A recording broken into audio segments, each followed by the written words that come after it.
Atau wanita, tadi sudah kita berikan contoh-contohnya. Atau keduanya. Kalau dua-duanya beriman kepada Allah, mau menerapkan hukum Allah, maka itu termasuk.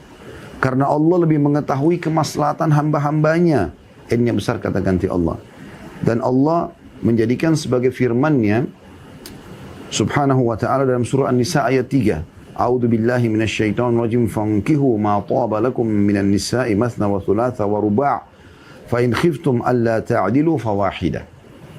Maka kawinilah atau nikahilah wanita-wanita yang kamu senangi 2, 3 atau 4. Lalu jika kamu takut tidak akan dapat berlaku adil, maka nikahilah atau kawinilah 1 saja. Tapi Ustaz, saya poligami. Cuman saya ini selalu aja ribut dalam rumah tangga. Ribut dengan istri pertamanya suami saya. Itu karena langkahnya saja permasalahan di situ.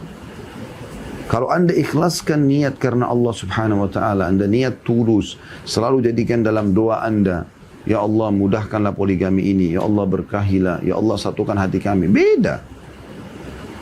Akan bisa berjalan insya Allah. Pasti bisa, tidak mungkin tidak. Tapi kalau dimulai dengan hal-hal yang memang kurang baik, dimulai dengan perzinahan, dimulai dengan pelanggaran-pelanggaran agama ya, kemudian ya daripada zina terus nikah saja, misal contoh. Maka kan pernikahan poligami dimulai dengan kemaksiatan. Nah kemaksiatan itu butuh pembersihan dosa. Nah ini harus diperbaikin. Ya. Itu contoh. Atau Anda sama suami dua-duanya masih jauh dari agama, lalu tiba-tiba mau poligami, bagaimana caranya gitu? Saya masih kadang-kadang bingung dengan orang yang mau terapkan poligami sementara memang dia sendiri masih jauh dari Allah Subhanahu wa ta'ala dari sisi ibadah, menjalankan perintah, meninggalkan larangan. Juga dia sendiri juga bukan mengerjakan poligami karena agama, tapi karena suka saja. Akhirnya sayang gitu ya. Yang harusnya menjadi sebuah solusi dan hukum agama yang baik, maka ini menjadi hal yang kurang baik. Dari Umair al-Asadi radhiyallahu anhu diriwayatkan, ia menceritakan, saat aku masuk Islam, aku sudah memiliki 8 orang istri. Aku pun mendatangi Nabi SAW dan menceritakan hal itu. Maka beliau bersabda, pilihlah 4 di antara mereka. Dari hadits ini teman-teman kita lihat pelajaran, ambil pelajaran 2. Yang penting yang pertama, sebelum Islam sudah orang kenal poligami. Ya. Bahkan dinukil kisah Nabi Sulaiman alaihissalam memiliki sampai 700 pasangan. Karena waktu itu belum ada pembatasan gitu kan. Nabi SAW dibatasi sampai 9 orang istri SAW. Ya, artinya sampai beliau meninggal istrinya sejumlah itu. Ya. Dan umumnya Nabi Ibrahim alaihissalam sudah masyhur kisahnya punya Sarah dan punya Hajar. Ada poligami. Begitu juga dengan masyarakat biasa selain nabi-nabi gitu. Nah di antaranya ini, Umair radhiyallahu anhu. Di masa jahiliyah beliau sampai punya 8 orang istri. Cuma karena dalam Islam dibatasi 4, maka beliau pun melapor kepada Nabi SAW tentang keadaannya. Ya Rasulullah, saya sudah masuk Islam nih. Ada yang saya mau tanyain, saya punya 8 orang istri. Apa boleh saya pertahankan semuanya? Maka Nabi SAW mengatakan, pilihlah 4 saja di antara mereka. Enggak boleh lebih dari itu. Dari sini hukum kedua yang kita ambil, ya, selain daripada memang sebelum Islam sudah ada poligami. Yang kedua adalah, poligami bagi laki-laki dibatasi sampai 4. Apapun alasannya enggak benar kalau lebih dari 4. Mungkin Anda pernah dengar di Indonesia ada yang punya istri sampai 10, sampai sekian belas gitu kan. Saya pernah lihat cuplikan ada begitu ya. Mau dia bergelar, apapun gelarnya, ya, dalam arti kata gelar-gelar agama yang dinisbatkan pada dia tetap salah ini. Karena memang hadis ini adalah hadis yang jelas sekali melarang laki-laki lebih daripada 4. Juga Nabi SAW bersabda, aku juga menikahi wanita. Siapa yang tidak menyukai sunnahku maka ia bukan termasuk golonganku. Maksudnya adalah menikah bagian daripada syariat Islam. Baik itu menikah dengan istri satu atau menikah dengan poligami. Jadi sebagaimana Anda melihat monogami bagian daripada syariat, maka poligami juga bagian dari syariat Nabi alaihi salatu wassalam. Nabi menikahi banyak wanita, kata beliau. Para sahabat dan tabi'in secara umum juga bisa atau biasa melakukan poligami. Demikian juga dengan para ulama sesudah mereka. Di antara mereka yang melakukan poligami adalah Al-Husain, Ibnu Umar, dan yang selainnya radhiyallahu anhum ajma'in. Jadi ini bukan negatif, tapi ini adalah hal yang Boleh-boleh saja dalam syariat Allah Subhanahu wa taala. Jadi jangan Anda membencinya. Ini kita sedang titik beratkan di poin itu ya. Lihatlah panutan kita Umar radhiyallahu anhu yang menawarkan putrinya Hafsah kepada Abu Bakar radhiyallahu anhu sementara beliau masih memiliki seorang istri bernama Ummu Rumman yang tidak dalam keadaan sakit ataupun mandul. Nah, ini sebuah kisah yang masyhur pada saat Hafsah menjadi janda radhiyallahu anha, maka Umar gelisah, tidak mau anaknya dalam kondisi janda berlama-lama. Dan ini bagian daripada hal yang perlu dipikirkan oleh setiap muslim dan muslimah ya. Jangan lama-lama menjanda, jangan lama-lama menduda, nikah selama masih ada peluang. Tapi kan saya gagal rumah tangga pertama, belum tentu gagal rumah tangga kedua.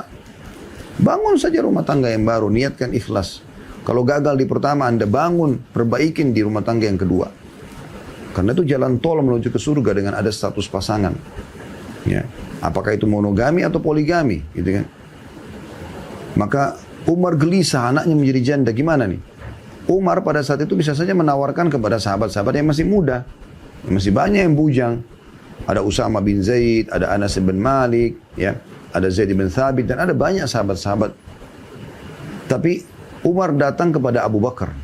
Abu Bakar punya istri dan subur, Ummu Rumman namanya, radhiyallahu anhum ajma'in. Kenapa Umar pilih Abu Bakar? Artinya Umar mendahulukan poligami di sini, bukan monogami. Yani, ada orang tua begitu kadang-kadang. Sudah anaknya janda, nggak mau lagi poligami. Ditahan anak terus. Padahal anaknya sudah mau menikah. Laki-lakinya sudah baik, soleh, tetap tidak mau. Allah subhanallah. Kenapa ini terjadi? Kenapa egois Anda yang Anda dahulukan? Kenapa bukan agama? Padahal kita harus menjadikan agama kita sebagai panutan, tuntunan ya, dalam kehidupan kita. Kita harus jadikan Islam sebagai tradisi kita dan bukan tradisi kita Islamkan. Kita harus menjadikan Islam pengontrol egois kita, pengontrol ya, emosi kita, pengontrol seluruh ya, kebiasaan kita. Sehingga kita menjadi seorang muslim yang sejati. Dan Allah berfirman dalam Al-Quran masalah itu. A'udzu billahi minasyaitonir rajim ya ayyuhalladzina amanu udkhulu fis silmi kaffatan wa la tattabi'u khutuwatis syaitan. Hai orang beriman, masuk ke dalam Islam secara kafah, menyeluruh. Bukan setengah-setengah, bukan kerjakan apa yang kita suka saja kita tinggalkan kita tidak suka, tidak.